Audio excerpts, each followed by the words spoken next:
함께 읽은 본문은 오병이어 기적, 바로 다음에 나오는 그런 장면입니다.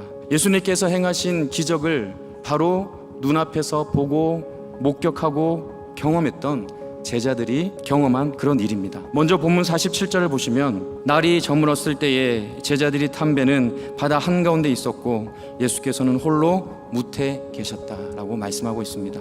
그런데 바다 한가운데 있었던 제자들에게 한 가지 어려운 문제가 생기게 됩니다.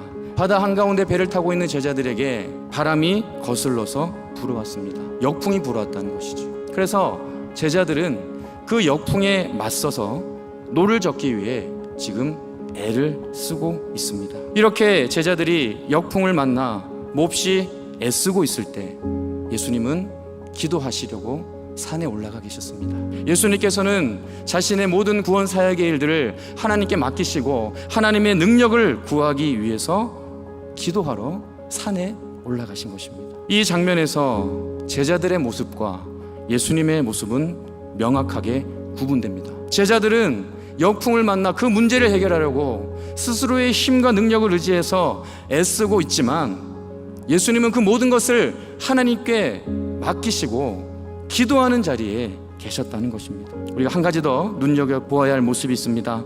본문 48절 말씀을 다시 보시면 그들이 노를 젓느라고 몹시 애쓰는 것을 보셨다. 그러니까 예수님의 시선은 다른 곳에 향해 있는 것이 아니라 제자들에게 향해 있었다는 것이죠.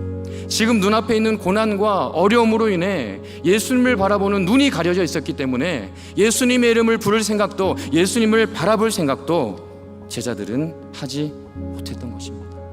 여러분, 우리들은 예수님의 이름을 부르고 있습니까? 우리 본문 49절 50절 말씀을 보시면 바다 위를 걸어서 자신들에게 오시는 예수님을 본 제자들은 유령이라 생각하고 소리를 칩니다. 그런데 예수님을 알아보지 못하고 소리를 지르고 있는 그 제자들에게 예수님은 말씀하십니다. 안심하여라, 나다, 두려워하지 말아라. 여러분, 우리들은 불안의 시대를 살아가고 있는 것 같습니다. 하지만 세상이 우리들을 불안하게 만들어도, 세상의 일들이 우리들의 마음을 흔들려도 예수님께서는 분명히 말씀하십니다.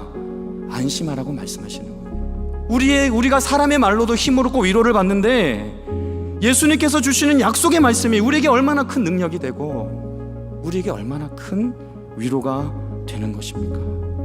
주님께 온전히 맡기고 주님을 신뢰할 때 모든 불안함을 이길 수 있는 것입니다. 여러분, 안심하여라, 두려워하지 말아라, 그 사이에 어떤 단어가 들어가죠? 여러분, 나다. 누구를 말씀하시는 것입니까? 예수님을 말씀하시는 것이죠. 안심하여라, 나다. 내가 함께하니 두려워하지 말아라. 내가 도와줄 것이니 두려워하지 말아라. 내가 모든 고통의 문제를 해결할 것이니 두려워하지 말아라고 예수님은 말씀하시는 것입니다. 세상의 조건이 아닙니다. 여러분, 이 시간 여러분들의 마음에 어떠한 두려움이 있습니까? 불안함이 있습니까? 예수님의 약속의 말씀을 붙잡으시기를 바랍니다.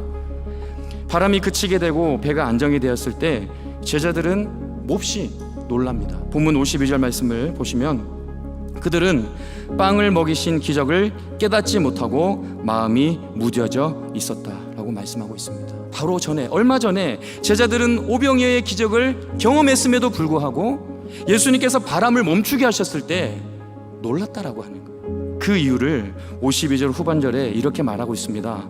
마음이 무뎌져 있었기 때문이다.